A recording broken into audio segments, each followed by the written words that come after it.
Много от вас ме попитаха за гривни от черен турмалин. И ето сега ще ви покажа няколко, които създадох и са качени вече в сайтът multi-shop.com и може да ги разгледате и оттам.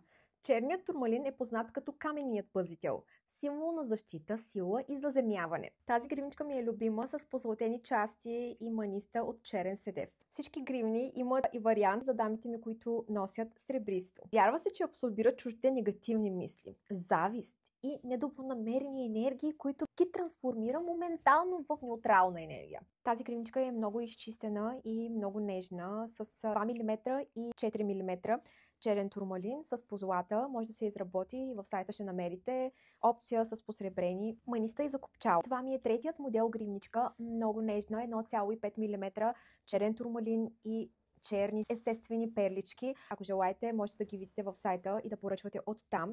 Разбира се, за тези, които харесват да носят колиета и обици, имам и за тях.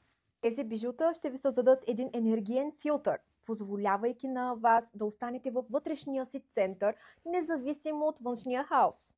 Ако искаш да видиш какви други бижута изработвам или да поръчаш, можеш да погледнеш сайтът multi-shop.com, да ме последваш задължително и да не оставяш на тези хора да ти изяждат хубавата енергия. И остани с блясък и любов. Чао!